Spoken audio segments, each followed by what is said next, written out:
Good afternoon, and you're back with another episode of Therapy Sessions. I'm Mal. And I'm Oz. I'll be your co-host today. All right, so what have we got on the table today? Well, you're the main host, so what do you have? What are we talking about today? Well, that's very A and B conversation of you. Well, today I thought we'd talk about red flags. Red flags, yeah. In relationships or in life? Why not both? Like, what are some? We'll start with relationships. We can move on to life because I'm a little bit interested in what you mean by that. In fact, Okay. let's start there. Well, what sort of red flags in life what sort of things in life do you find to be red flags? Well, there are a few categories, but if we want to go down relationships, it could be like red flags with friends, red flags with co-workers, family, like any relationship you can have with somebody else. They could show you like red flags, you know. Well, a lot of red flags that I seem to find when it comes to things like work and co-workers, it tends to be when you get that. So sometimes you'll get friendly people, don't get me wrong. Yeah. But sometimes you'll get that one co-worker that's overtly friendly, but like not to a friendly to a fault, essentially. Like they like you've met them for the first time and now they're your best friend. But in the sense of they try and find out too much information about you. And then, you find out that person is usually the type of person that will try to find out that information to go back and say, well, this person likes to do that, or just to have something to say, essentially. Exactly. So yeah, there are red flags everywhere, and that's actually a great example that you just mentioned. Like somebody who's like overtly friendly, and it's like, yo, you just met me, like relax, you know. Yeah. Do you have this thing where like sometimes you see a person and you just know if you're gonna vibe with them, or like if the relationship might not be too good? Well, I find if the relationship seems too good, Yeah. what I find is if the relationship seems too good, it's usually that goes to more of what we said about in episode 1 with fear of attachments. I find that if a flame burns too quickly, it's because you're both to some degree, or at least one of you has that fear of being, that fear of intimacy as such, and so you burn it out trying to overcompensate for it, and then love drains within a few. One prejudice that I have though is when it comes to seeing people, I tend to think that I can read people, and for the most part I am correct. There are a few times where I've been wrong, but most of the time I'm correct if I've read somebody. If I thought you're this type of person, usually 15 minutes of talking to you, I can find out what type of person you are. But when I do prejudice, I don't tend to prejudice against people beyond that point. But there are some times when I'll meet somebody that looks exactly or 90% similar to somebody I've met before, not just in their looks, but in their demeanor as well, in their body language and everything. And it's like, I can tell you're a snake.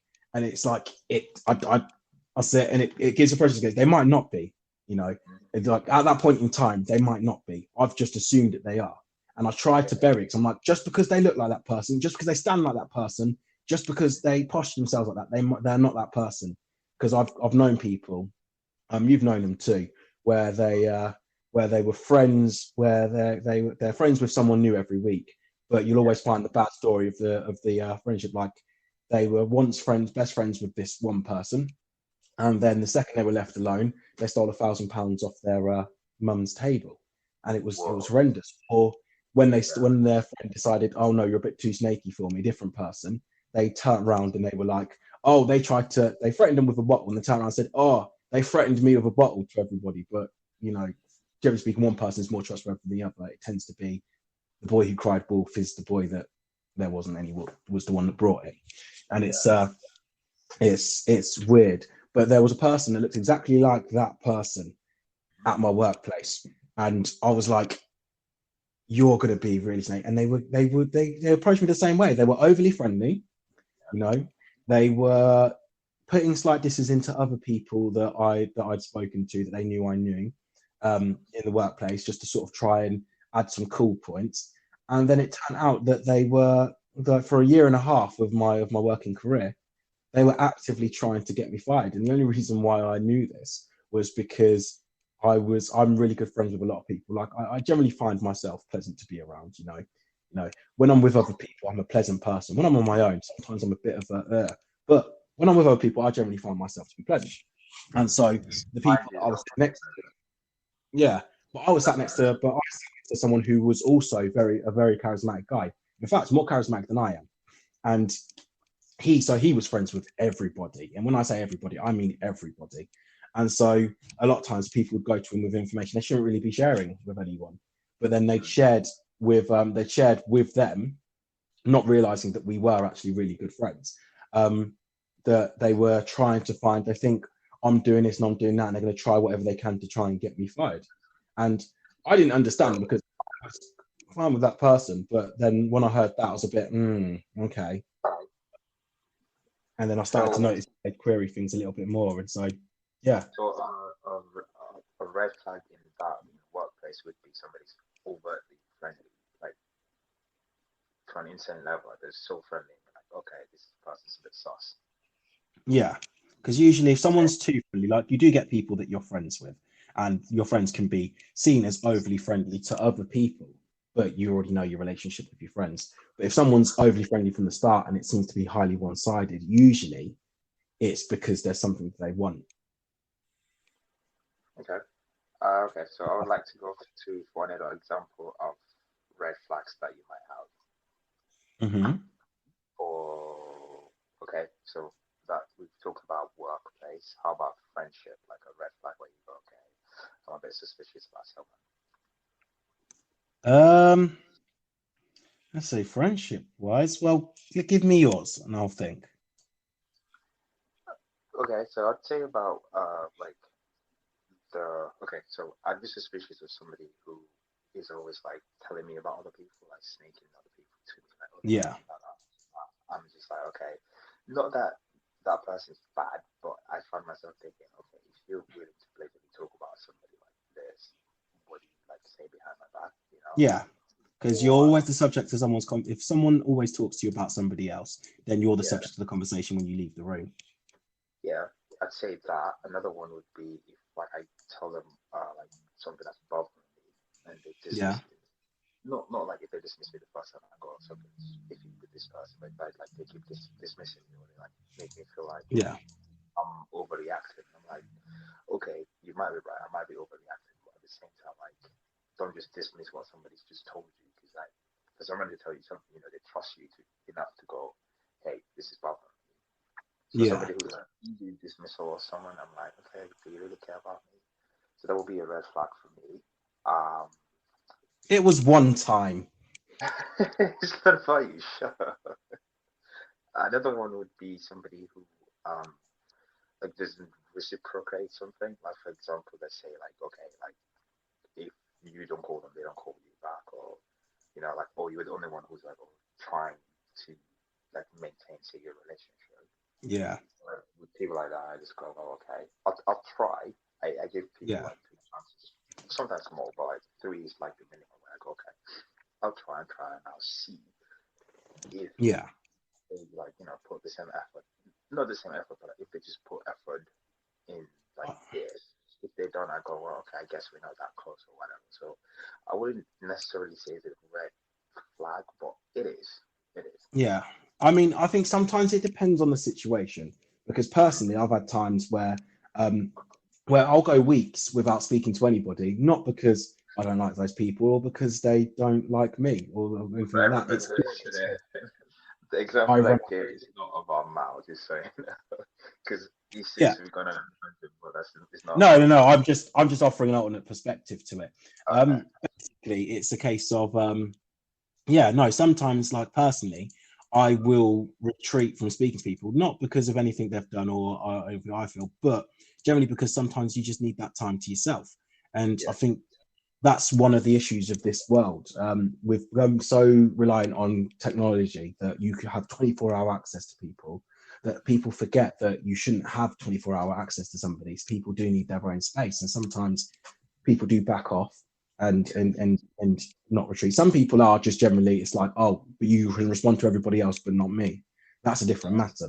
That's if there's somebody that needs some time to themselves, then sometimes they need that. because you'll always see like fake friends. No one's checking up on me, but then it's a case of, have you checked up on them?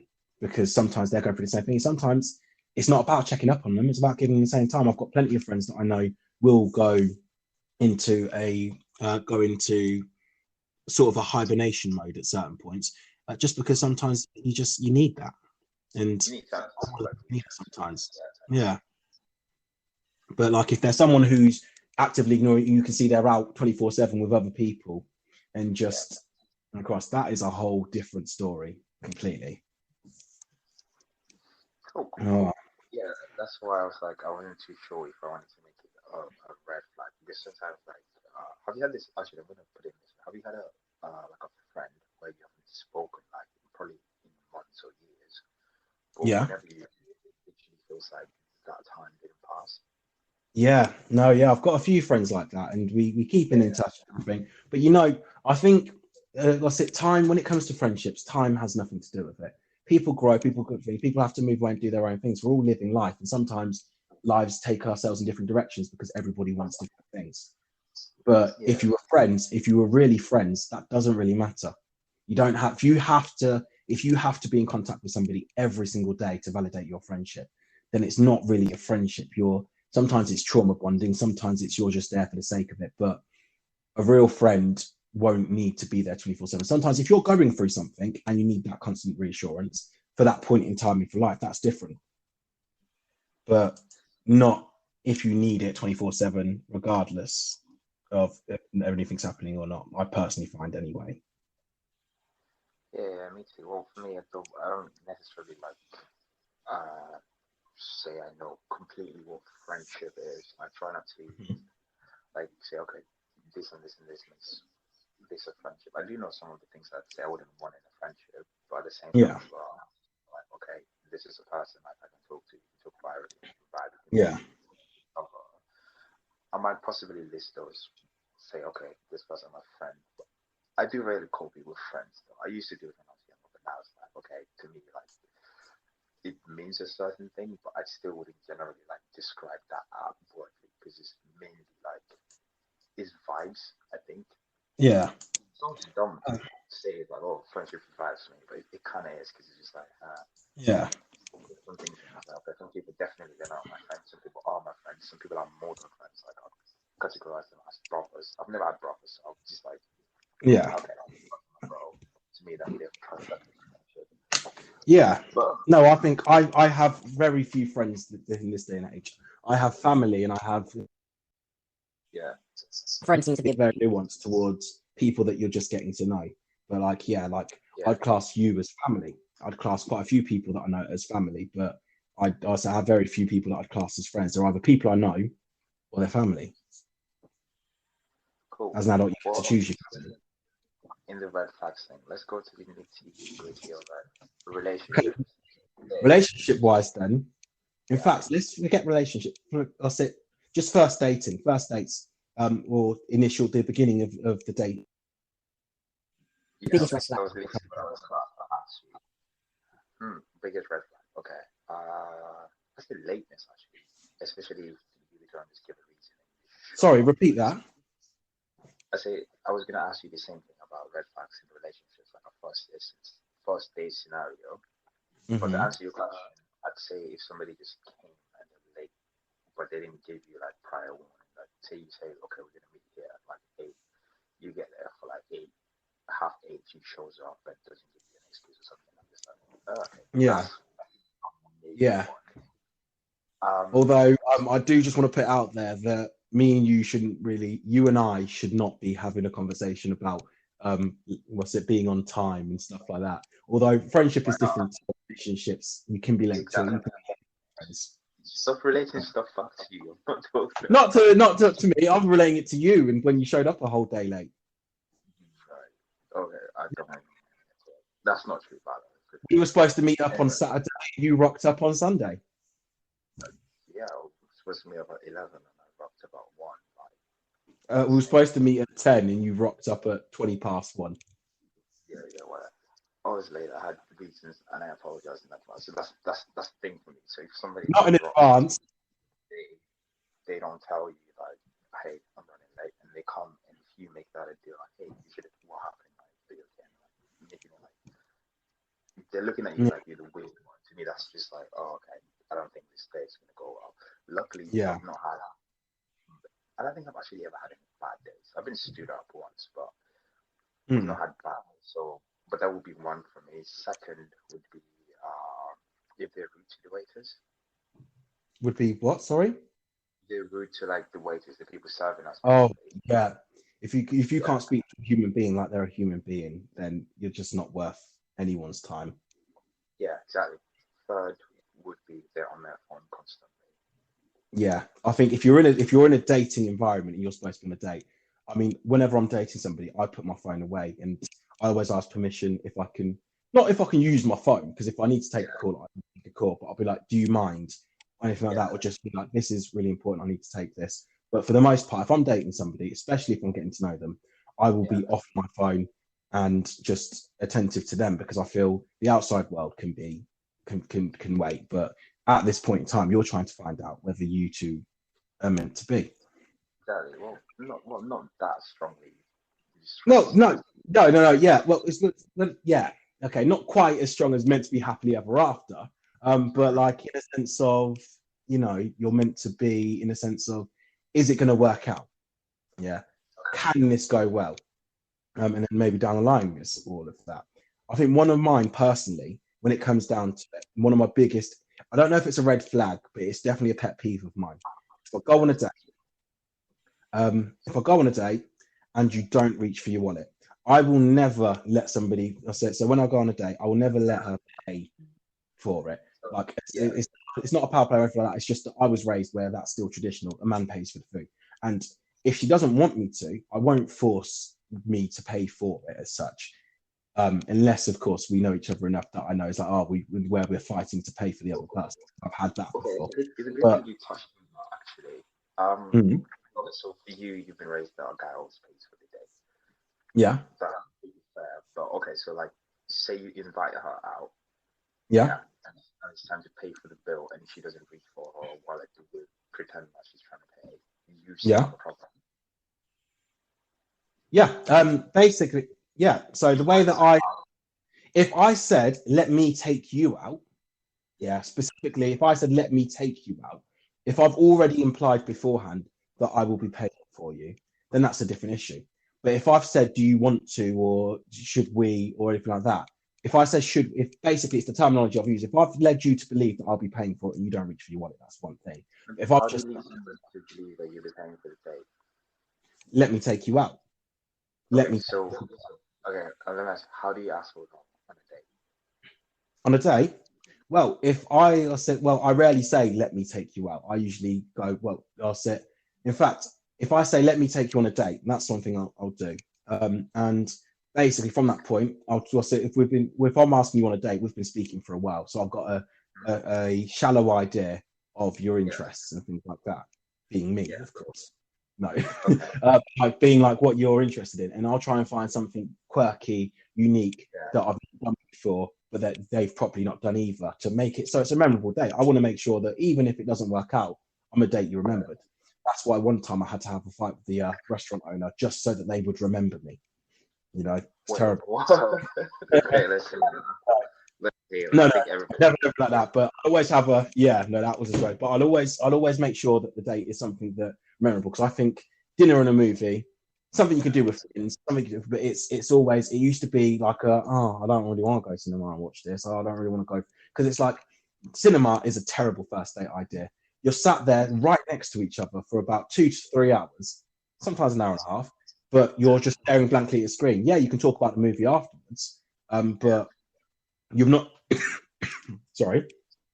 spent that time actively getting to know each other. And dinner afterwards is great, because you can talk about the movie as a crutch, but sometimes it's a bit boring. People go out to eat all the time. It's a nice base thing, but you don't really spend much time because you have dinner conversation, and dinner conversation isn't the most ridiculous things. Do something. Yeah. Like how you saying, the cinema thing isn't like the best first date. Okay, I think I kind of agree, but because that used to be my MO, I felt some type of way about that. Because to Yeah. me, how I thought it was, if somebody's willing to like spend 2 hours with you in a dark room, yeah, Mhm. you'll care about to me that person's interesting because they just invested time and watching a movie that possibly they're not pretty interested in because they're interested in you, they're willing to do that. Yeah, and now obviously from like when I go to for dates, for me it's not like okay, let's go watch a movie and go dinner. I actually actively try to avoid that. Now it's more like let's do something like active, something that we can do Yeah. together. Like I don't know, go play golf somewhere or something. Just something that's an activity where it's like almost like a bonding situation type thing. Yeah. But you get to know each other more because you talk and you see each other and all that stuff.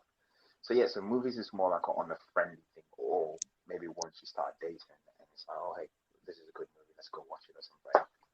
So yeah, Yeah. just a little tip for people who are like starting to date, like movies and dinners. I wouldn't suggest it. Sometimes it works, but yeah, do an activity together. It's just more fun that way Yeah. actually. I mean, yeah. When it comes to date, like pain is a pet peeve of yours. But for me, I personally, if I ask to go out on a date, even if I go, can we? I just assume that I'm gonna pay Hold, for it, so prepare for that. hold up. No, you're misinterpreting. Look, that makes me sound really bad. Okay, Pet explain yourself. Explain yourself. peeve. You've misunderstood that. I didn't say paying was a pet peeve of mine. So I if they feel. didn't, you say if they didn't reach out for their wallet when it's time to pay, that's a pet peeve of yours, right? Yeah, yeah. Let me explain that. The reason why is because a date. When you're dating somebody, I believe things. We live in an equal world now. You know, Yeah, yeah, it's a day where a lot more people, like women, will go to work, men will go to work. We'll both be earning our own bread. And the way that they've made the world today, they being people in power, it's yeah, almost impossible to do these things on your own. There's not enough time in the day for you to make sure you've got all your cleaning done, make sure you've got all your meals prepped, and then go work a full shift, and then also have a social life. Like all these things are set up for you to have to do with somebody else because wages haven't increased as much as everything else has substantially. So in this day and age where things are equal, it's not like a day. If it was back in a day where a man has to do everything and then women do that, that would be a different scenario. I mean, I yeah, wouldn't want to live in that world. Not because I wouldn't want to hold a thing, but that was obviously a less equal time, and because they were relying, people were stuck in relationships they couldn't get out of because they weren't able to do that. It gives people this day and age gives people more freedom. Now that we're all able to do our own, you're not stuck in a relationship that you can't get out. Some people are still to this day, but most people have a lot more freedom they would have had 60, 70 years ago, including ourselves because of the color of our skin. However, also okay, because we are all both earning our own bread and everything, it yeah, changes the whole perception of dating for me. So okay, whereas, yeah, with a reason why my pet peeve is if you don't reach for your wallet, it's mm, because essentially what you're saying to me, mm, yeah, I'm paying for your time. You know, that's it. Like you came out, that was your contribution, and then I'm paying. Like I will never let a girl pay. You know, not on the first date. If we started dating for a while and you go, I want to do back and forth, or I want to do this and do that, or we can, like, that's on you. I will respect anything that you want. But if we're on the first date, we have gone for a meal, and yeah, we do decide to, and order, and the bill comes, and they don't even attempt to reach for their wallet, that says to me, my time's more valuable than yours. You're paying for me. Yeah. okay. Well, So I you don't see like that. as a red flag then? Yeah. Whereas if you reach for your wallet, I will never let you pay. But if you don't Okay. reach for your wallet, I still won't let you pay. Yeah. I won't go, can we split the check or anything like that? I'm not that petty. Okay. If we're reach for your wallet, I will still pay. I won't pick up a big I won't make a big fuss about it. I won't even mention it.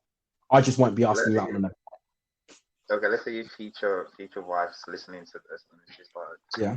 I don't want to pay for a date, Honey. but in order to get him, I'll pretend to because he's never gonna let me pay for it anyway. Yeah, That's that's fine. okay. Because if they're listening to this, yeah, Yeah. and they are supporting our podcast, which Oh means that wow. Okay. Yeah, you just made that whole time. That's very cool. For me, generally, honestly, the thing is because like I've actually like the principle for me was like okay, I just go. I assume here's how I say Mhm. it might be a bit um sexist a little bit, but for me, for the say first initial thing, I just think it's my responsibility when I'm pursuing a girl I'm Yeah, interested in. Everything that suggests to me, I assume I'm paying for it because I'm just like I am actively courting this person. Yeah. Now, Now, I have been surprised by a girl. We didn't end up dating due to like so many other stuff. But this thing she did really like stuck with me. So Yeah. I took her out on a date a few times. I paid. It was fine because I asked her for a date. And then she asked me to hang out. We did. We happened to go to a restaurant, and Yeah. she paid for it. But she did it in like a very sneaky way. Basically, she said, "I'm going to toilet." She went to toilet, and she paid for the bill. So when it was time, I asked for the bill, and the waiter was like, "Oh, it's already been paid for." And I was like, "What?" And weirdly, that was, I don't know, it literally made me feel good because I was like, yo, Yeah. I've never seen any girl do this.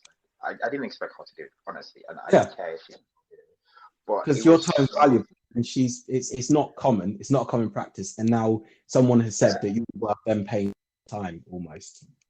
yeah. I get it. I do agree with you. Like, let's say, okay, she doesn't attempt to. But for me, like I said, if I ask her out, but say she asks me out, or it's like a mutual thing, hey, let's go hang out, and we happen to go to a restaurant, and it's time for the thing, and she doesn't do that, I'm like, okay, hey, you taking it, but it's kind of. So, yeah, but like I was saying, she did that, and it was so impressive. And Yeah. weirdly, that she turned me on. Like weirdly, I didn't think that was a thing, but it just made me happy. Like, wow, are you willing to do that for me? Wow, okay, that's pretty cool. So Oh, but I it's see your back to point. I get it.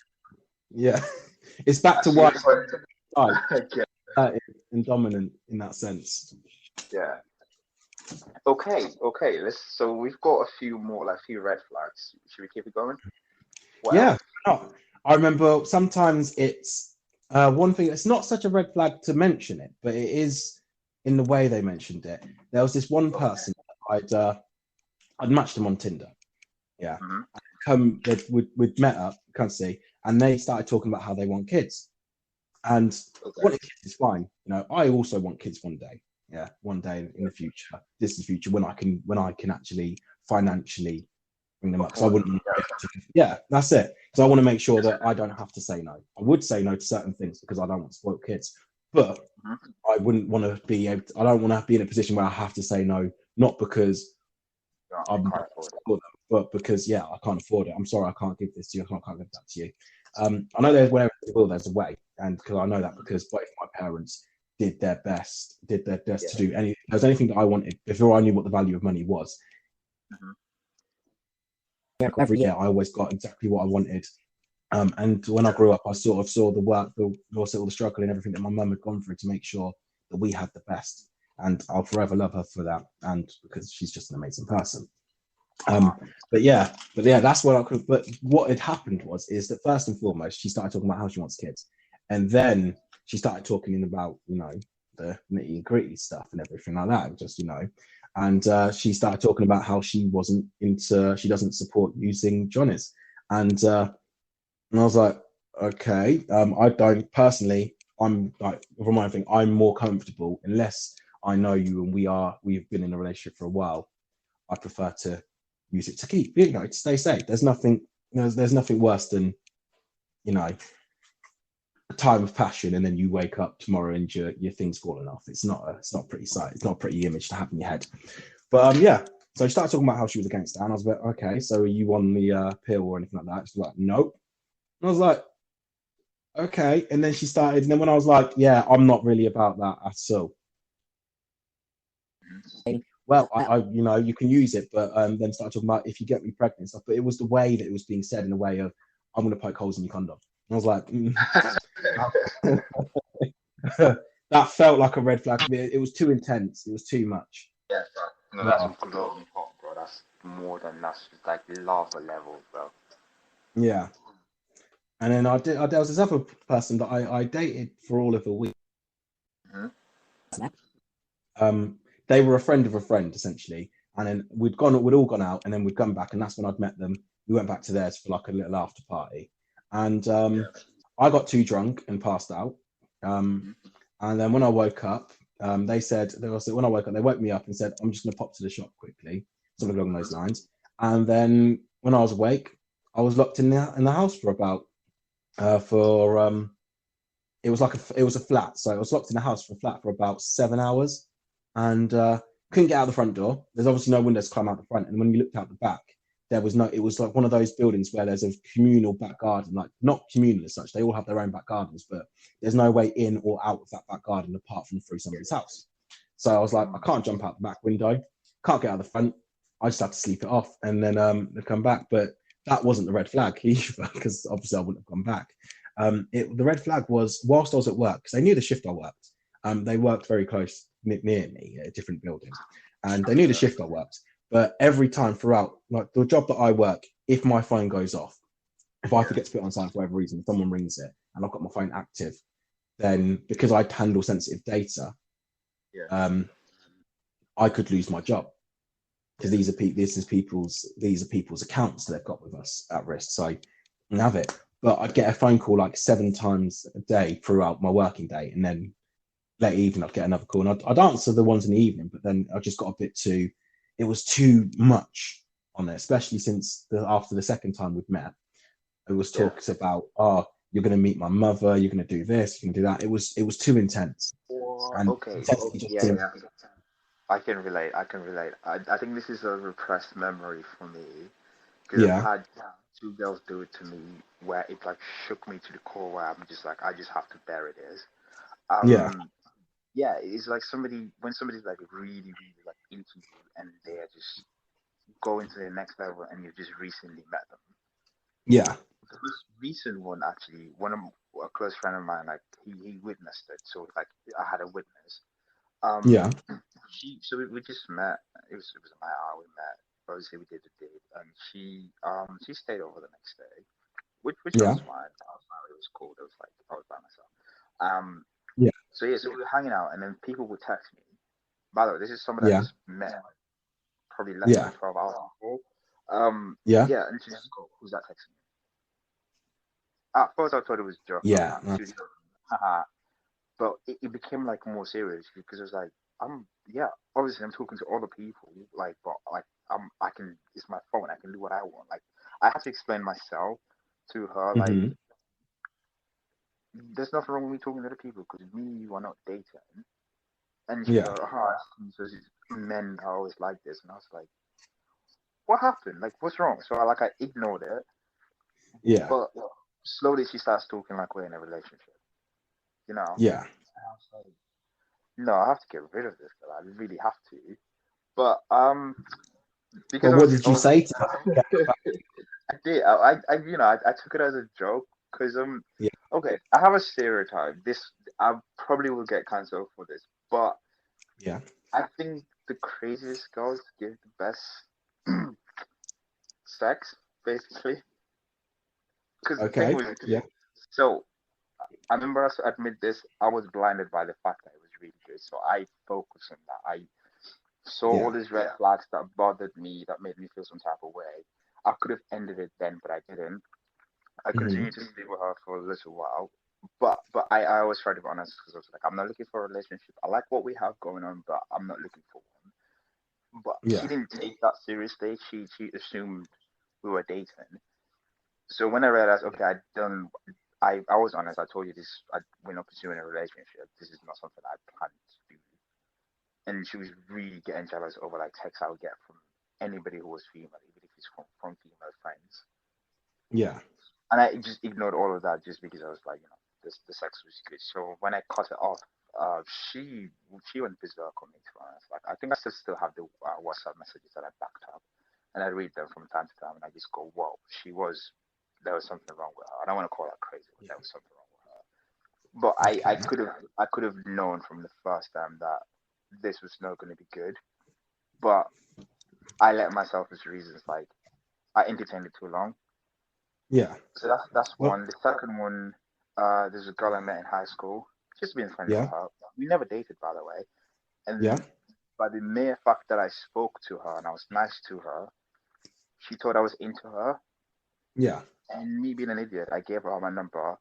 And this girl would literally not let me sleep on night. She would call me like, I can't. If I tell you your number, you're not gonna believe it. But she called me excessively. And every time I picked up the phone and I tried to talk to her, I'm trying to sleep. She was like, I'm sorry. And she was really nice. But she would find an excuse to talk to me. And it bothered me. Like, wow, she's just got really, really, to be So she was treating you like a female waiter at a restaurant, Yeah, but worse. but It was worse. every waking second, basically, she wanted attention. Oh, Yeah. To the point, this I was in Gambia this time. When I left Gambia to come to England, I yeah, told like all my friends or my acquaintances. I didn't tell her yeah, because I was just like, I've got this person's never gonna see me again. So like, it's actually a relief yeah, because it got to a point where I was scared to see her in school. Oh, she would literally. So I'd be in class. yeah, She somehow found a way to be friends by some of the teachers and stuff, and she would just come yeah. say hi to them. But she'd say hi to them and just turn around and just stare at me. So This you're shit was next. terrifying. Honestly, it was really scary. I was just like, how is she gonna access to all these people? How is she friendly? Because she's so friendly, but just that Yeah, other aspect of like, I'm not gonna leave you alone was whoa. Yeah, that was insane. So yeah, I can relate. I've repressed this memory because it literally shook me. I had up to that point I saw girls as like, fun, flowery type people until this person was like, nope, I'm different, and it literally shook me to my core. So yeah, yeah, when somebody's like too interested in you, that is a big red flag. yeah. Yeah, I think I've been on the opposite side of that, where I've been the one that's too interested. Because, yeah, it's just, yeah, yeah. like where I know that. Let's talk about that actually. How does it look like when a guy is being like too needy to a girl? I couldn't tell you because I'm the guy. But yeah, I remember it's only once. Yeah, But correct. basically, what it was is I dated this person for about. Well, I dated this person. Well, I used to date this person when we were teenagers. We were like, I guess, just past high school sweethearts or whatever. Yeah. Yeah, and we got along. And then years later, we'd reconnected, and I think it was like on the third day we'd gone away together, and on the third day I'd said I love you, and I was like, as I said it, I was like, it was way too early. It was honestly how I felt at the time. It was actually how I felt, just because they were someone who I'd always grown up. I'd considered, the one that got away type situation.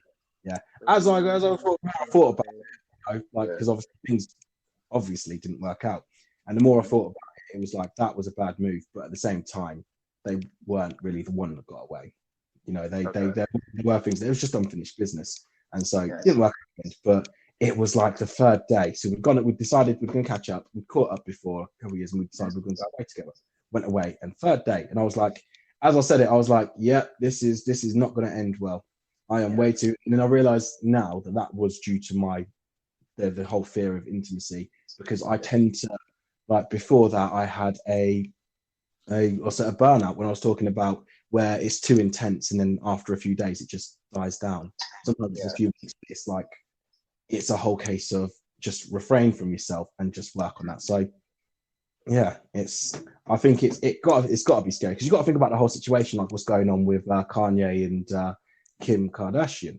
It's like it's a different situation. They were married, About it. there, but he won't leave her alone now, and consistently using his fans to target her, and using her to target her and Skeet to sort of to a point where Wait, hold on. Who's Skeet? Pete Davidson. He referred to himself. He called him Skeet Davidson. The comedian, yeah. Yeah. So the last I heard, well, basically they're divorced, and I think after a few weeks or something, she was with Pete. Yeah. That's the only thing I knew about that. Yeah, so they hadn't divorced at that point. They were separated. Yeah. Obviously, to divorce, you need consent from both parties. In America, I think after 2 years of being separated, you can then apply for a divorce one-sidedly and be declared legally divorced. But without that, you have to wait that period of time, and otherwise, you need the other person's consent to do it before then.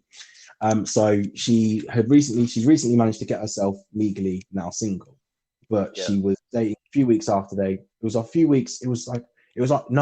a few weeks. It was only a couple of weeks after they'd stopped dating. There was rumors about her and Pete Davidson, so they started hanging out a lot, and then they'd come out as officially dating. And obviously Kanye doesn't like it, because he still wants to get her back. Go back further. The reason was it not the main reason. There's probably multiple, because you don't know what people's private lives are like. Even if you're a celebrity, you're still entitled to a private life. That stuff doesn't need to be known. But a little bit before the separation had been announced, the cheating scandal, where I think it was Jeffree Star, that Kanye cheated on Kim with, and that might have been one of the final. Cheated with him on Kim. Yeah. Damn, I heard that. I thought it was like a rumor. People are making. Is that true? I think it's true. I think there was meant to have been a video that was leaked, or a picture that was sent to confirm it, but obviously, I think it was a picture. But yeah, and then a few weeks later, that's when they were separated. But yeah, I mean, stuff like that can be scary, because if you got to think, not everybody's that scenario, and there's no way that you could know whether he would actually do something about it. But Trevor Noah had touched on the whole situation himself, where his mother was in an abusive relationship when he was growing up, and eventually they'd broken up, but the ex-husband had kept harassing her until eventually everyone had said she was overreacting, and eventually someone had shot her in the head, and she was in the hospital. She survived, but she was in the hospital. By the ex-husband. The ex-husband shot his ex-wife. Yeah, Trevor Noah's mum. Whoa. Yeah. So I mean, in that scenario, because you don't know how, you can say women are crazy and everything like that. Women can be crazy, but they tend to be, like, generally speaking, because there are a lot of women I know that are stronger than me, and there are a lot of women that aren't. But like in terms of, they tend to be the fairer sex. Physically, we tend to grow a lot more muscle and have more testosterone, therefore a lot bulkier, and can potentially be a lot more dangerous. In this day and world, you don't need muscle to be dangerous, but it helps. And so if you've got someone stalking you that can physically do you harm, and sometimes it's like they say, fear and excitement are two very interchangeable emotions. That's why when you do go to see movies at the cinema, you're supposed to go and see a horror, because then if you're close proximity and you're touching, whenever they feel the fear and they see you next to them, they associate the fear, the feeling of fear, which is also the feeling of excitement. They're two sides of the same coin, and that's meant to be the psychology behind seeing horror movies as a couple. Okay. Yeah. But, well, also the other argument to that, just add to it, would be because you are also like the strong one who's not faced by it. So like, she would come to you for almost protection. It's like almost a psychological thing. I've had people give advice to go like, "Oh, if you're gonna go watch a movie with a girl, watch a horror movie." And the people who gave me that advice didn't know that I'm scared shitless for horror movies. I wouldn't watch horror movies on like my choice. This is a side note, but carry on with this Kim and Kanye thing. Is interesting. I do have a question though. Yeah. So let's pretend we've gone back in time before they start dating. Yeah.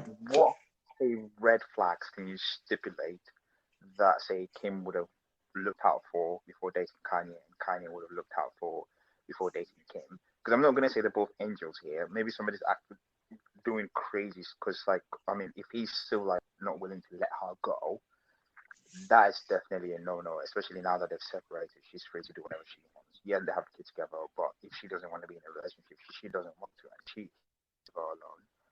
So what would you say would be like a flag that Kim should have looked out for before this whole thing happened? Well, I mean, for both of them, it's very hard to picture it's very hard to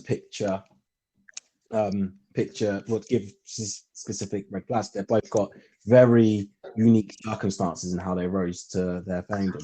Kanye was a musician, and Kim, about everyone knows about Kim. She was a very good artist, yeah. Yeah, very good actress. The first movie I ever saw her in made 40 million. I know, that was crazy interesting. Yeah, but that's what I would say something. When I heard Kanye was interested in marrying her, personally, I remember thinking, I will never do that. But also, I was just like, hey, I'm also not Kanye. Like, I don't know what he sees in her. So I was seeing him as, like, don't change yourself for her, but it's the reverse. Because then again, yes, Yeah. you did that, and I have judged that because of that. Now, I say I couldn't care less, but at the time when I saw it, I was like, whoa, how could she? But then again, the way I see it is like, okay, obviously I've had sex. Like, if somebody's videotapes that is popular as her because she's Kim, but I would hate that. And I know people would judge me based on what I did. Yeah. Because I actually remember a girl called me prostitute once just in high school. I got caught kissing my girlfriend. Yeah. And to her, that was really shocking. I did that, and I thought that was really shocking to people. And we all pass judgment. Yeah. We humans, we shitty sometimes. Yeah. But it culminated to here that Kanye is the villain. I don't know too much about it, but based on what you told me, he's almost been. Currently, I mean, it's a bit of back and forth. He's the villain to some people and a man fighting for his family to others.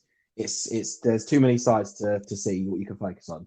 But would you say people hate Kanye enough that they will take Kim's side no matter what, and then vice versa, and some people will hate him enough to hate Kanye's matter instead of just seeing human beings and like people are yeah. Well, everybody's a multi-dimensional person in some sense or the other. You don't just one thing. But the thing is, because they're famous people, that's where the issue lies. Because they're famous, people think a lot of people associate themselves with celebrities, and they seem to forget that these celebrities have private lives. It's hard for them to have them because you'll always get the press everywhere because you can make money from taking pictures. And there's all this whole stuff where if they post a picture themselves, the people that took the pictures can sue them for it because it's their property. But it's like, you're literally making this person's life impossibly difficult to have a private life because you wait outside in their dumpsters to take a picture, and if they use it, you're gonna. Yeah, but you see, they use their own equipment to capture that, which we wouldn't have been captured. Yeah, but if that person didn't exist, that person didn't exist and didn't have the repertoire. So if you took a picture of somebody random and somebody random posted the picture, you wouldn't have anything to say about it. You'd be like, oh, okay, well, yeah, because that person's not making any money. Thing, but because that person's already rich and famous, that's why they sue them for it. The thing is, if they wasn't rich and famous, you wouldn't have taken the picture. You wouldn't have wasted the time to take the picture. So it's a bit of a weird. Yeah. But anyway, back to that. They do still have private lives, and the fact that they are famous means that they also have a persona that they have to put whenever media is about. So the stories that you get and the things that you see, it's all to some degree an act to keep within. You won't see them change, or very rarely you'll see them change. And there's usually some bigger sort of drive behind it that you won't understand because it's a marketing ploy to some degree. So it's hard to find out what's real and what's a marketing ploy. Like, for instance, it was said that Kanye wasn't allowed to go to his daughter's wedding. She's too young to be married. His daughter's birthday party. No one would give him the address. Kim gave it to various friends of his and said that you can't give it to Kanye. And he wasn't able to go around there. And that she's, and from his point, she's keeping her from his kids. And he wants them to get back together. So from that point, he's a man fighting for his family. His family won't want to see him. And he knows he's done wrong and he's trying to do better. But he's also attacking people that he's attacking the guy that he feels is the reason why he can't get his family back. Because whilst he's balls deep in his wife, his ex-wife, she's not looking at him. But on the other side of that, she said that that's not true. He's not been kept from his daughter. Last time he saw his daughter, when he put a message to say that they're keeping him from seeing his kids, she said, "You took our daughter to school this morning." So, it's not a lie. And then, of course, she's not had such a strong presence towards it. She's been on the receiving end of the attacks and she hasn't been provoking it. So therefore, she seems more like the victim on camera. Off of camera, you don't know what's happening. I don't know what's happening. I ain't going to try and pass the judgment. I just feel bad for the kids, man. Because they had nothing to say in this. You have to grow up with it. It's like the kids, man. Come on, can you okay? Yeah, maybe you hate each other. You've created life. He's serious.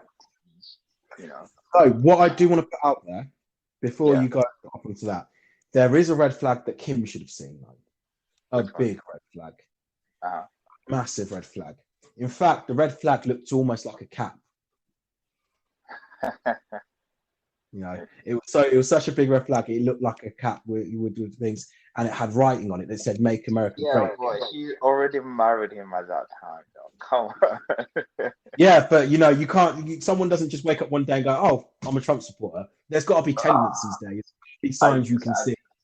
I see, But okay, can we just have you seen the Tinder Swindler, by the way? No, I haven't. Tell me Okay. about Well, there's okay. I don't want to spoil anything, but like there is also, have you heard of the word like eccentric billionaire or millionaire or something? it. Yeah, Yeah. So okay, when I was younger and I would read novels and like they describe like say like the guy who lived, especially say it's a British story. There's yeah, villages and there's a guy, the eccentric whatever, who lives in this mansion and he does all this crazy shit. yeah, But because he's rich, they hmm they get less slack basically. yeah, People will just go, oh, it's just the rich. Rich people are weird or something. But then again, it's because yeah, what doesn't change is the human is the human. Now the human has more access to things, abilities to do all of this yeah, stuff because of the resources they have. But the yeah, constant is this person is still human, and yeah, we do have a tendency to suffer from mental illness. yeah, So there could be a chance that like we have like witnessed multiple people struggling with mental illnesses, but the yeah, rich we see them as eccentric. Literally, that's what we yeah, describe it eccentric. Like they do rich. yeah. Okay, And that's because there's but like such a stigma against mental health. exactly. So like I'm not saying that's what it. Well, he does have mental illness. Like I'm not saying that's what like he should be discriminated because of that So or he whatever. went But through. at the He's same been time, through a lot, and he's not, as far as we can see, it's not yeah, like he's had any time to not any time to process it properly. Because every time he does sort of say he needs help, I will yeah, give that. Like when his mother died, yeah. like there was a lot of news about of this and that and that, this and that, and that's because obviously I don't know what I'd do if I was in that situation. I couldn't imagine living in a world like that. That's like one of the worst Yeah, things that could happen. yeah. So I was gonna finish with But we got okay. What if all these people actually just suffering from mental illnesses? They might be genuinely, I don't know. But yeah, also on the flip side, because we don't completely know the situation, like what could drive somebody to take a certain action? Okay, I like obviously nobody's perfect, so there must be some things he's trying to get back to him. He's trying to get back. He's trying to get back at her. He's trying to get back at whatever they're saying. They're trying to like yeah, get back at each other, and it's just like because us like think about it. Like you were telling me and you mentioned Trevor Noah.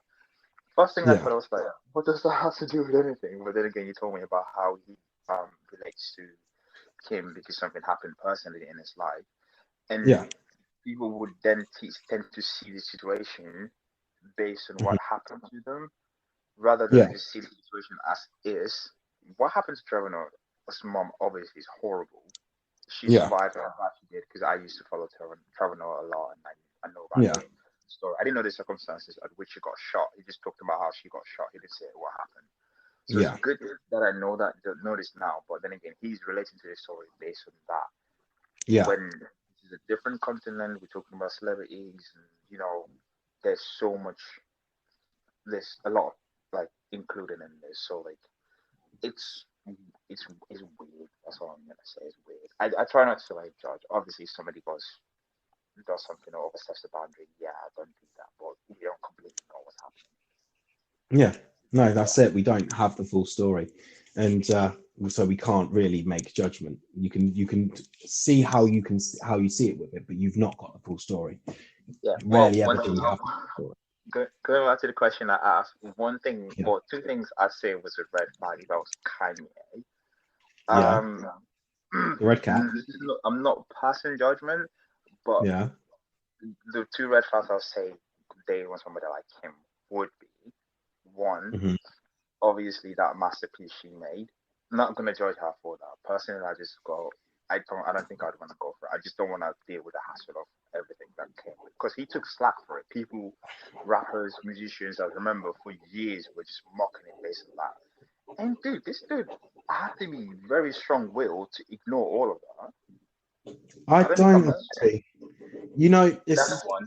like that. Oh, let me finish. Second, Yeah, her marriage track record. She's at that point. I think she's already married to three people before Kanye. yeah. I think, So yeah, just based on that, I'd go maybe you're not good at relationships. Just maybe. And not that okay, I was hoping that relationship ended or whatever, but the fact that it ended, I wasn't surprised. you know what? Just put it this way: marriage is you got to think marriage itself is. Yeah. Say, rich people tend to get married a lot more than poor people do, because it's You know, it's certain things because you know, I don't know, but they just tend to do it. But a failed marriage isn't a sign that you're not marriage. You're not marriage material. It just means you I weren't didn't say you're the right not person married for that material, person, or that but person it's a wasn't the right red person flag for you. for me. That's what I'm saying.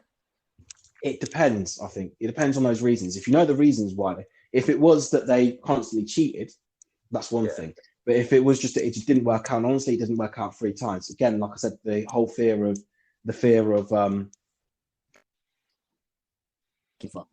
intimacy can play a large role. So if the fan sometimes because you've got more money, you know, a spark yeah, can burn brighter than normal people where you've got that intense burn, but you're still yeah, constantly doing stuff. And whilst you're having a good time, and because you can do more things to have a good time, that yeah, burn can last a while. You might think this is the best thing in the world, but then eventually yeah. you do burn out and you've done that. And that might be something that you've had, but that's stuff you can work on. And I mean, you can't really judge someone because they've been married before, because it's the same way as judging someone that's been in a relationship before you. You know, they might have been in multiple relationships before you. It's not as it's We're talking not about as judgment. We're talking about red yeah. flags, mate. No, yeah, I know. But when I'm talking about, I don't know if that can be a red flag as such. Anything if it was something that had come out, if it was something that had come out um, just recently or something like they've recently done, then it depends. Because again, Yeah, it's a whole because if you go into this knowing if you date somebody or you go yeah, on a date and you already know this information, then you already know it. Out in the open, there's nothing really. It can't be a red flag because you've already seen it and yeah, I guess. yeah. Okay. So like red flags, the thing, the reason why Yeah, it's not universal is personal. Like what yeah. might be a red flag for somebody might not be. Okay, that's a red flag for you then. That's exactly. I didn't even say it would be a red Okay. flag for me. Now, to this person, if I knew that somebody's married 3 times and they divorced 3 times, it would be a red Mhm. flag. But at the same time, I'd go, Yeah. well, that also is almost positive because it says this person is willing to commit. They're willing to go at it for three No. times. That's it. No. They still want to do it again. Commitment, kudos. But for me, I'm like, okay, maybe you're not good at it. Yeah. That's how I would It's see it. So that's how it would be a red flag for me because I'd go, okay, I see the commitment you're trying. It's not working out, so I don't want to risk it. Like that's your success like, rate is you've been married before, you know how. -75 right now. So yeah, Yeah. that's how Well, I see it. yeah. Yeah, I suppose that's a bit of yeah.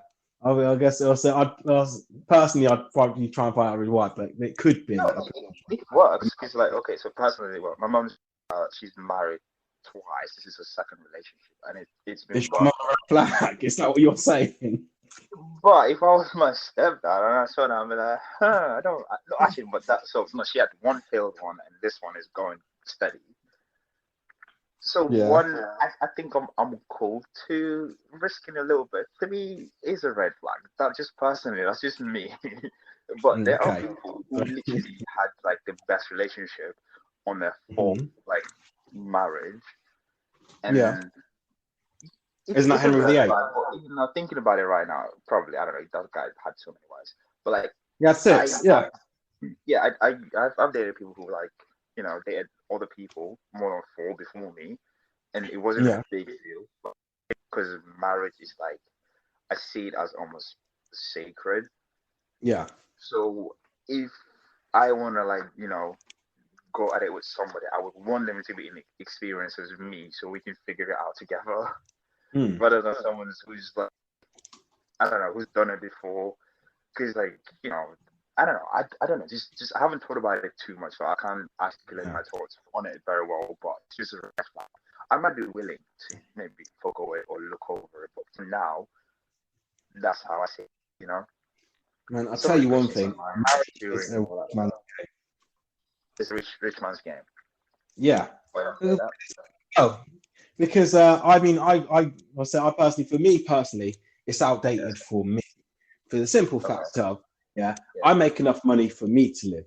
And if Yeah. we get together and we break up, yeah, you get what Yeah. you got, I got what I get, and we're done. If we get married now, Yeah. I've got half of the I can barely take care Yeah. of myself right now. And now I've For got me, half of it. let's define it. Yeah. Okay. So okay, we say everybody right now in the modern world say that marriage is marriage, including the legal bit, the government knowing about it. You get married in court and all that stuff.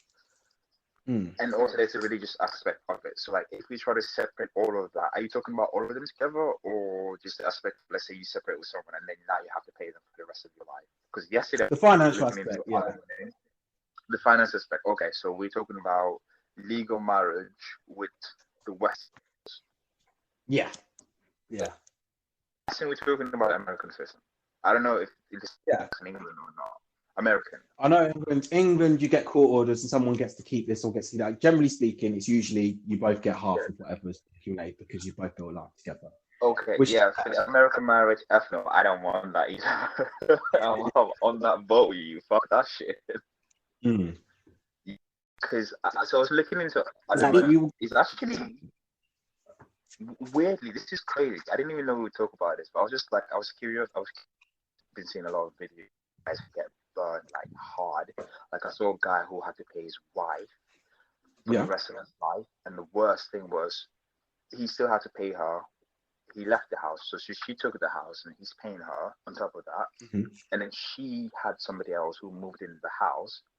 Yeah. So the house he bought, his wife is living there with her new man, and he's paying her on top of that. And I saw that, and I was fuming. I was like, I would literally go to war with the government if this happens to me. But then again, I'm like, okay, I don't think that will ever happen to me. Do you know what the worst part of that is? What? Is if you have to pay spousal allowance, the only way that you get out of spousal, if you've been court ordered to pay spousal allowance, the only way out of it is if someone else gets married again. But the thing is, if they also, the thing is, in this day and age, it's not seen as a bad thing to date somebody outside of marriage. It's generally accepted as a normal thing. So you can get spousal allowance, and then you can just date somebody for your life. You'll be like, no, it's fine. No, we can't get married. We can't get married because then we lose about $5,000 a month. I'm not doing that. We can date. Great. That like in the modern age, a law like that can exist. Now, here's the thing, because humans are just absolutely crazy. Though I was looking into the history, it made sense. I think it was like Hammurabi, something. There was a tribe. So basically, it was so like let's say we're in a tribe, and I asked for a woman to marry me. I would have to pay the family. Yeah. So because we're not allowed to work, so like we separate. Usually the guy leaves, and the woman is left by herself, and she has to take care of the kids and all that stuff. So the guy would have to pay the equivalent of what the family basically pay it back to the lady, to the woman, and give her money for support basically, so she can basically set up herself, because now she's no longer 100% dependent on this man, and she's single. She has to basically feed herself, her kids, and because like when you marry and you go, okay, my wife's not gonna work, therefore she depends on me. That makes sense. But earlier you said now we live in this modern world, everybody has the opportunity to work and earn for themselves. How do I then have to pay you for the rest of my life?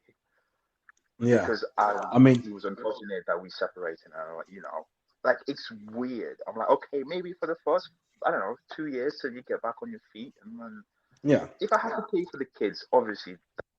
Yeah, kids is a different matter. If you don't pay for your kids, you're a dirtbag. That's it. Woman because she married you? What? No, that doesn't make sense to me. Honestly, that doesn't make sense. And I'm seeing big stories, and I was like, I feel for all these guys, man. That's horrible. Yeah, I think it's lost potential essentially, because if somebody stops their life for you, and they decide, so you make it big because they're supporting you, you've got them in the background, and now you're making all this money. Because they had you in the back, you had nothing else to worry about, you could focus on that, then it's sort of like an earned achievement. And that's why you have to, so they've become accustomed to a certain style of living, you've got to then pay for that so they can continue with that certain style of living whilst you're not together, because the only reason why they've not made it big themselves was because you had, they stopped their lives for you. That I agree. Stop your life to somebody so they can focus on their stuff, and they then make it big.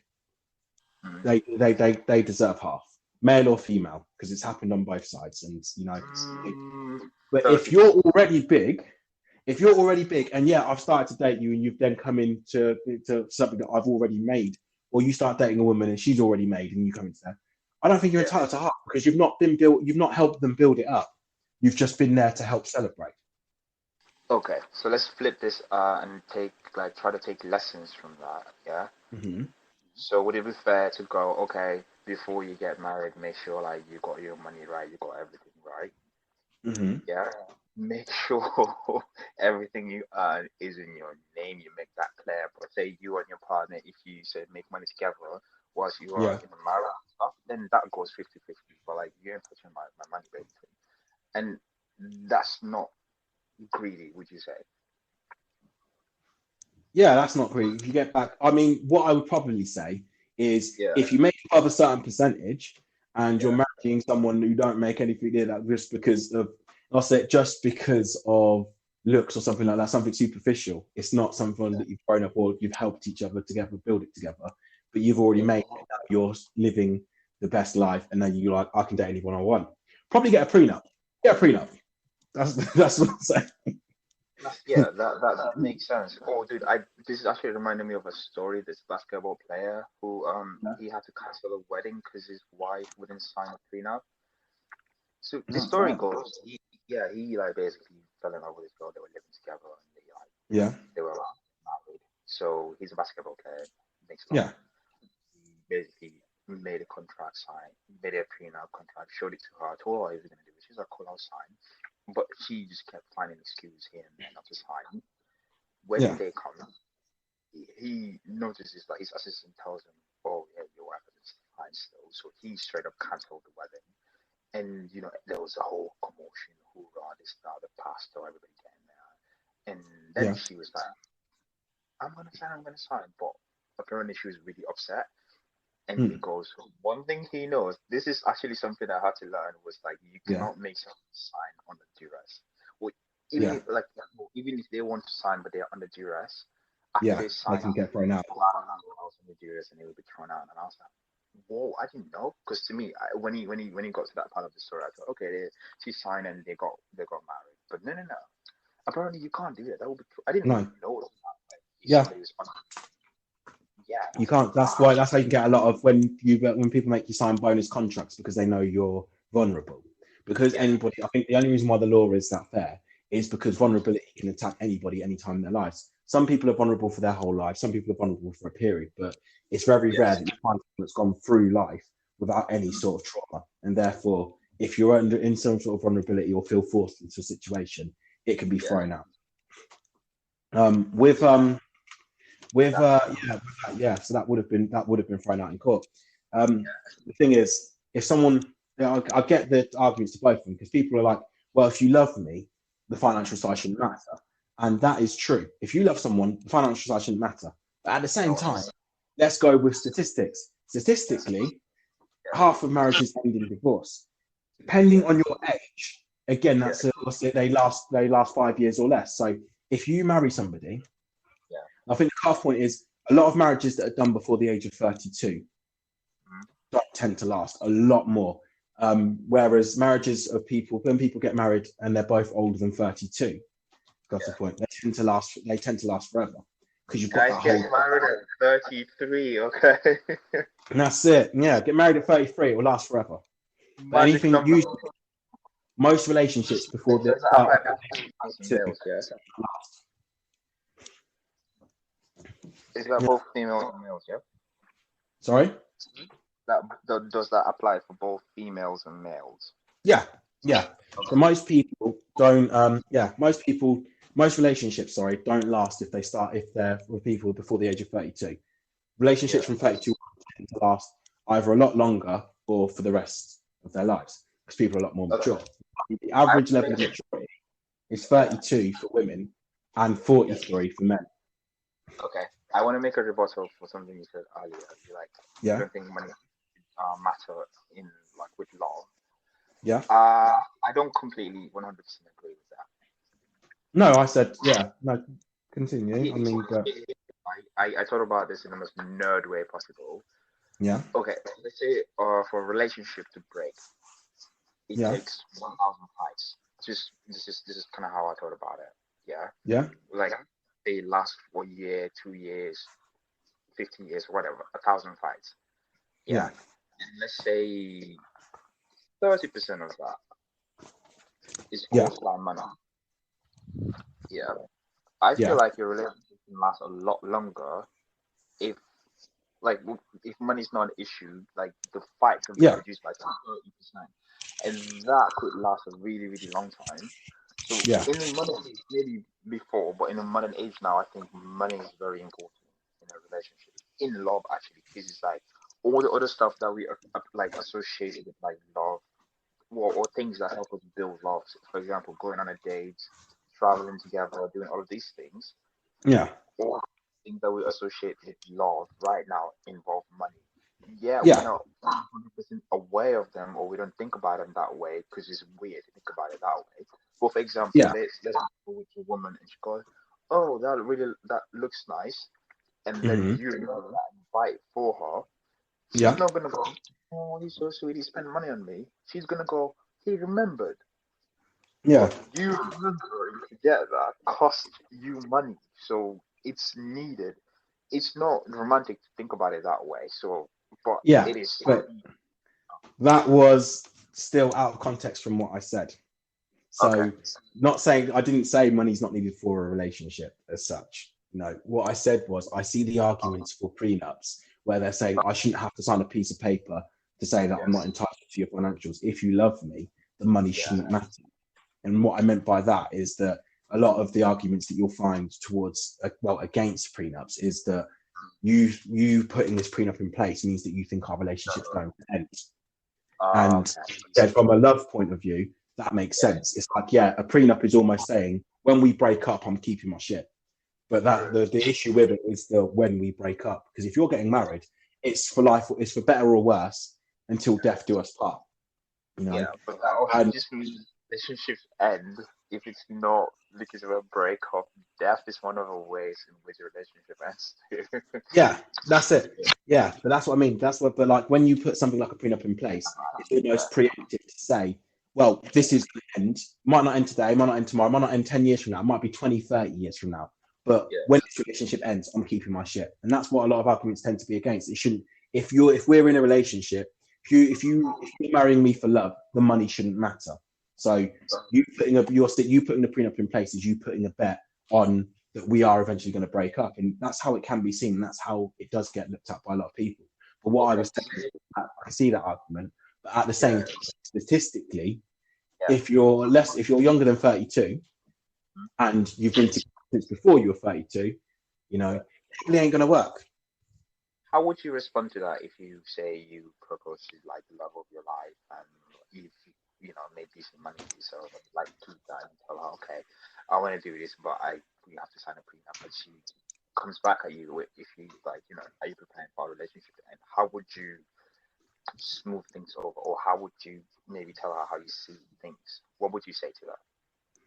Oh, well, if she'd asked me for a prenup or if I'd asked her for a prenup. If you ask her for a prenup and she tells you like it shouldn't matter because you love me, what would you say?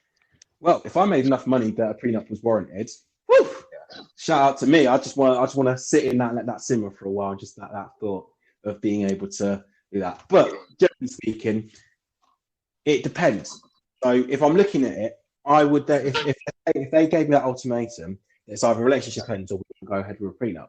And first and foremost, if it's a bit of back and forth. It's like, yeah, you're betting on us to fail, but then you saying that you don't want to pay it just for you saying you don't want to sign it. It's almost like, nah, when it ends, I want some good shit. So a bit like if there's really a big issue to it, it's why do the finances matter to you so much? But then again, the statistics. So that's another way to look at it. So it works both ways. However, 80% of relationships end in divorces.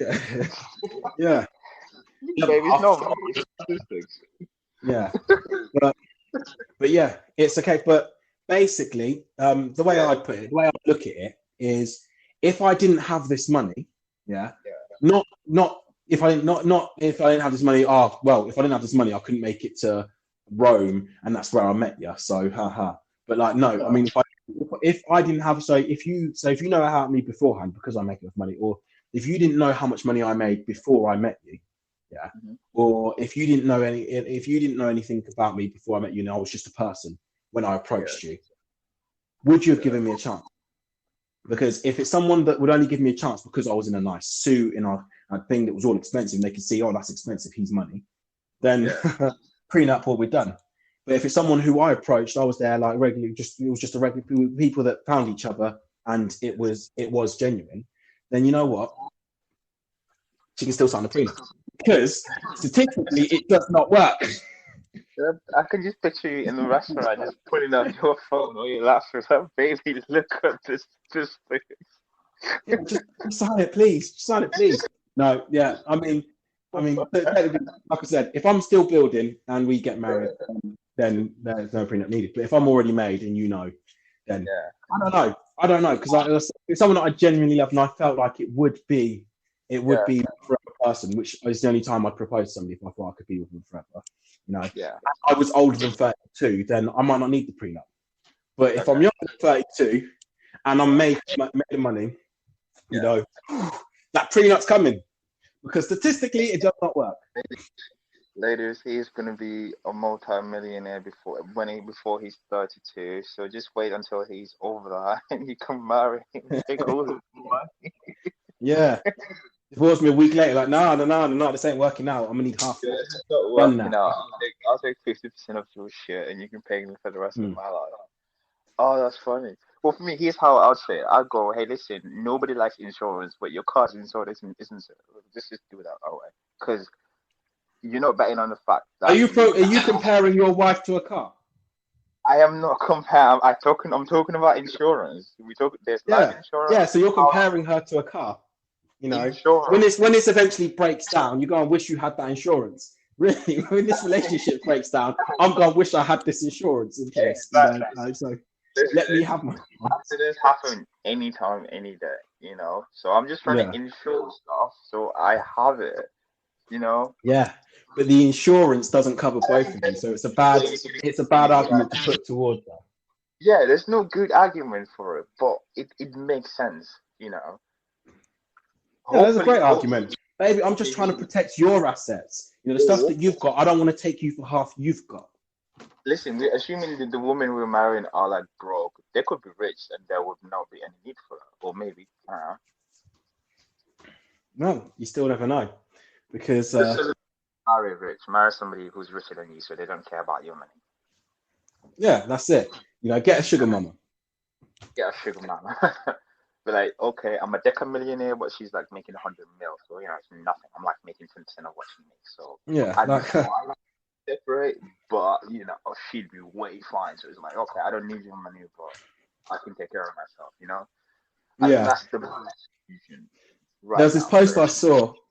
There's this post I saw where this guy he made quite a lot of money. Like he made it was in 6 digits, yearly. And he said to his girlfriend, would you date somebody, if we weren't together, would you date somebody who's poorer than you, struggling? And she went, no, I don't think I could date somebody that's struggling. And so he turned around to her and he says, you know, in this relationship, you're the struggling person. Yeah. Oh, what a burn. Yeah.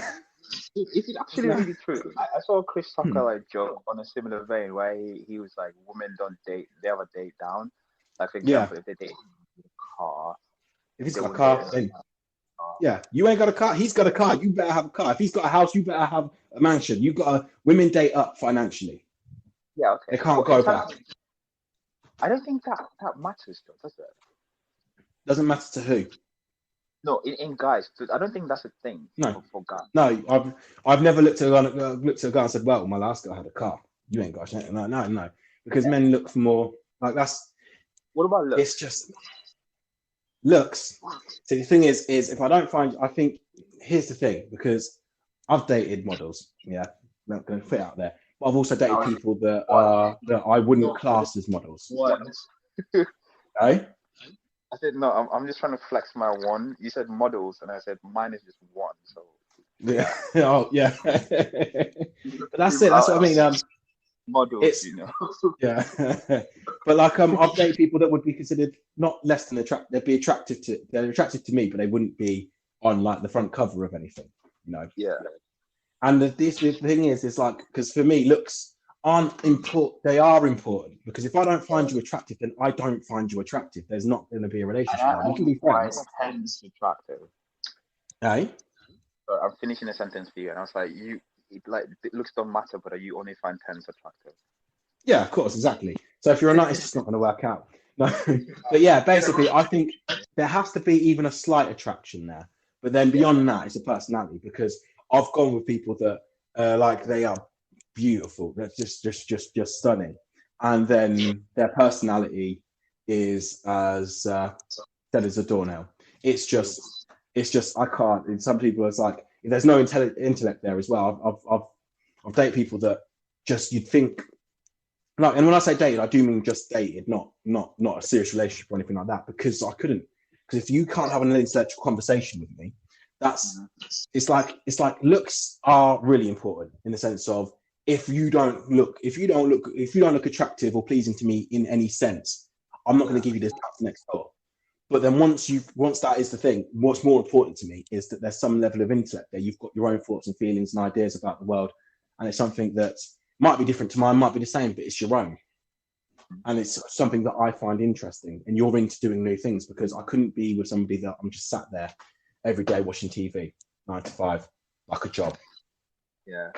Have you you saw someone they were interested in, you were not attracted to them because obviously like looks wise, so you're not attracted to them looks wise, but then you just start talking and you find like they're very like maybe funny, they're smart, have a good temperament and all that stuff, and you find them attractive.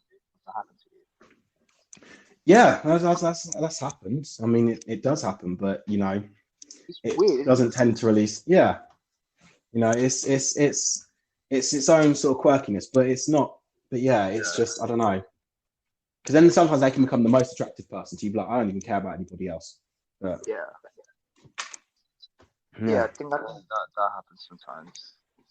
Not to me though. Yeah. So I've got. You're about to get attacked right then. No, like how would I put it? Okay, going back to the thing. So I was saying, okay, I don't think it happens to guys because, okay, I have dated people I think were way, way out of my league. Yeah. But also, I have had girlfriends after those people, and those people were way. Not gonna lie. My girlfriend is beautiful and all that stuff. But I have a theory. Yeah. So people, I'm not just gonna say once. People. Yeah. There are people who are beautiful. Yeah. There are people who are hot. There are people who are sexy. There are people who are gorgeous. There are people who are cute. Yeah. Some people have a combination. Somebody might be beautiful and hot and sexy. Somebody might be cute. Okay. Somebody might be sexy but not beautiful. Yeah. Like there's mutations. People might have all of it. People who have all of it. Did you say there's mutations? No, with the say categories I've just mentioned. So cute, gorgeous, sexy, hot. People have different combos of those things. So somebody might be sexy and cute. Somebody might be sexy and beautiful. Somebody might just be beautiful and sexy. Stuff like that. Yeah. So there are people who are just like who have everything. Like they're beautiful, they're sexy, they're hot. All of these stuff. Yeah. So I'm just trying to save myself right now. So I've had girls who are like drop dead gorgeous, beautiful, sexy, everything. Yeah. And I've also had like girlfriends who are like beautiful, but not as hot as the girls I've dated like before. Yeah. But to me, it's like okay, in my brain it's like I'm going downwards, but no, it's not like that. So maybe okay, this girl who's like beautiful and sexy. Yeah. Well, I mean, doesn't match, So like, maybe the color. It's like yeah. It's like I said, like I read, beauty is more than skin deep. Someone can be absolutely stunning, but if you've not got a great personality to go with it, then it's like congratulations on your face, I guess. Yeah. It's the case of just because you're dating somebody that's less attractive than the person you dated before doesn't mean you've downgraded or anything like that. You might have upgraded because the person that you dated before may not be as good as the person you're dating now for you. Basically, it's about how good that person is for you. If someone's really good for you, then you've upgraded. If they're better for you, you've upgraded. There was a time I was really insecure, like in myself and my confidence and stuff like that. This was a time where I was basically placing my value based on the amount of people I slept with and also how hot they were. So when I found myself falling for somebody who was say the previous girl was like way out of my league, I would say 20 out of 10 basically. I didn't believe that whole I could land somebody like that, and I did. So when I then fell in love with somebody who was, let's say it was like a 8 out of 10. Yeah. I felt some type of way. That type, right? Yeah, and I was like, it felt like, no, it's not about the person I'm talking to, but it felt like I downgraded, basically. No, but this is just me being like, it felt like I downgraded. Okay. Until I thought about it, and I was like, okay, actually, when I finished sleeping with the first initial girl, I felt empty. Yeah. You know, it's like I almost didn't look at her like a person. Yeah. I felt awkward, like it wasn't natural. She felt awkward as well. We couldn't talk and all that stuff. But when I had sex with another one, we could talk for hours, like we didn't even have sex, and it was just like, whoa, okay, this is crazy. I've never had something like this. So like slowly I started to go, yeah, I didn't downgrade, I did upgrade. Yeah, somebody's way hotter. My inside is going, that other girl though. But I knew if I pursued a relationship with that other person, it was just going to be sex and nothing more. Yeah. Well, this one is sexing way more. So it's like, okay. Yeah. Well, sometimes that's what you need. And then sometimes it's not what you need. There are times where you're like, I just want to be eaten. Yeah. It's weird. But it's interesting. Humans, just the way we behave is really interesting. I wish I was a psychologist.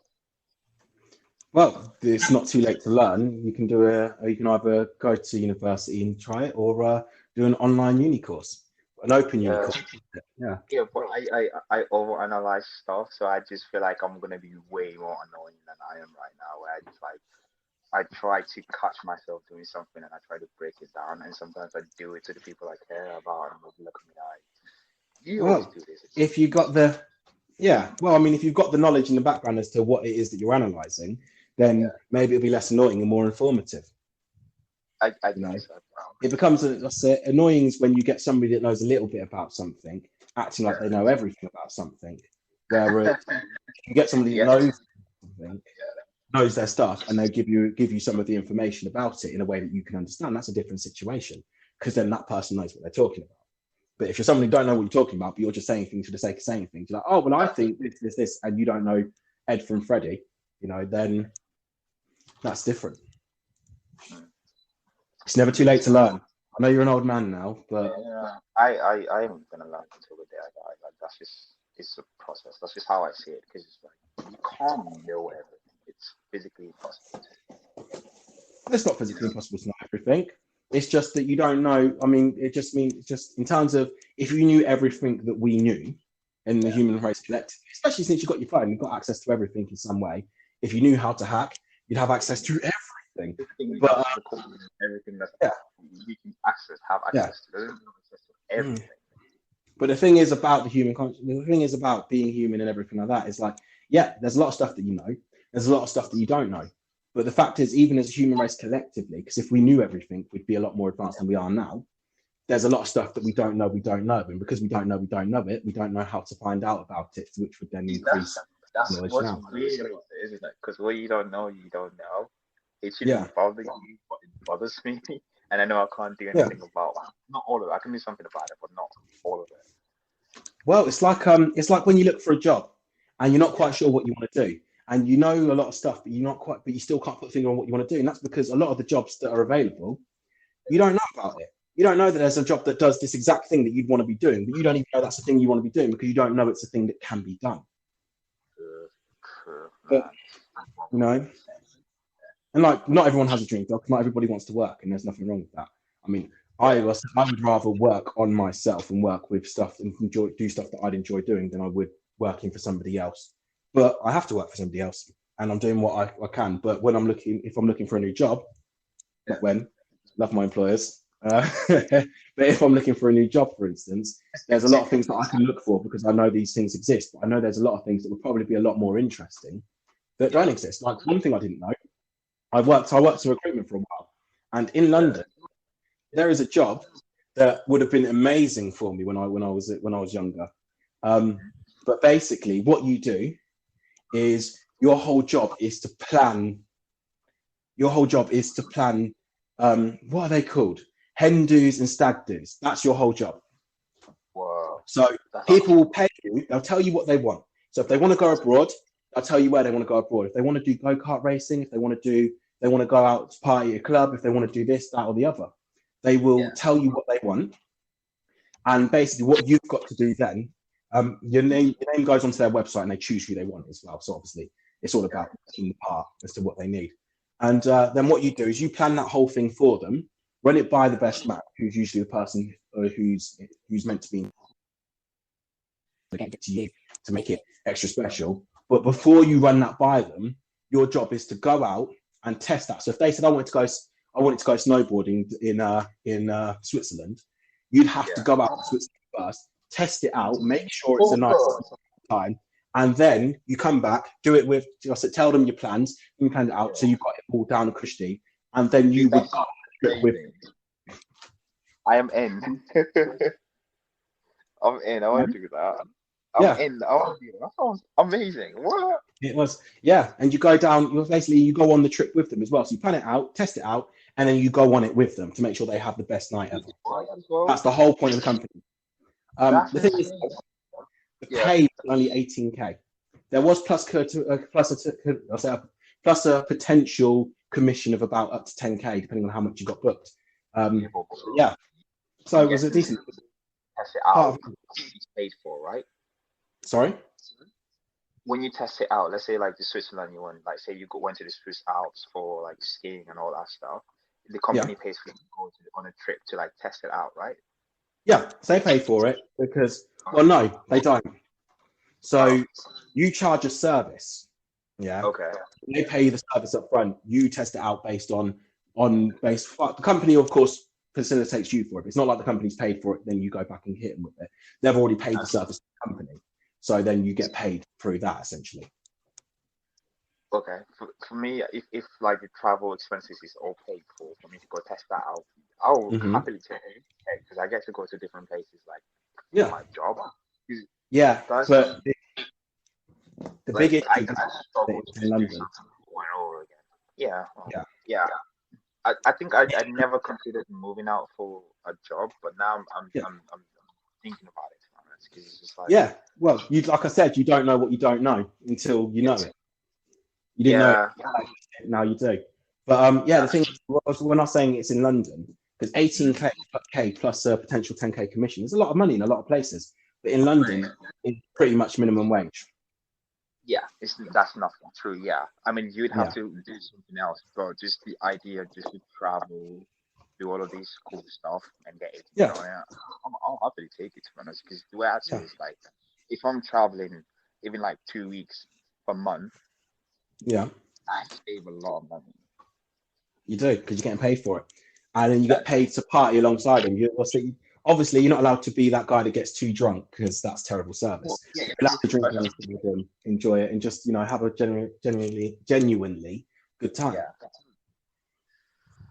Yeah, I'll happily take that because I hate doing just, especially something I feel like I'm not growing in. Yeah. It just bothers me. Like even when it comes to my bedroom, like I'll have it a one way for like 6 months, and I just one day wake up and I go, I don't like it this way anymore, and I'll move everything. Like, just change the whole orientation just so it feels new. Obviously, I'm not like that in everything of my life, but in most of the things in my life, I like change. Don't worry, I am the same. All right, so we are now an hour and 34 minutes into this, so we are going to have to wrap things up for today. Is there anything you want to end on? Well, we majorly went from where we started, but that's how we are. We just touch on so many subjects. So of course. So that's usually our conversation. Me and Mala, sometimes we just spend hours and hours just talking. So So yeah, we hope you enjoyed this episode. We hope you learned a thing or two. Yeah, And and bid you adieu. oh, one more thing, guys, if you Yep. have any suggestions on topics you'd want us to talk about, just let us know. We'll be providing the email address very soon. And oh yeah, you can just leave it in comments down below. We'll read every one of them, and then yeah, Yeah, we'll go. yeah. We'll read them, go through. And if you've got any suggestions or any opinions on what we've discussed you'd like, we'll go through them at the start of the next episode. All right, catch you next All right. time. Catch you next time. Deuces.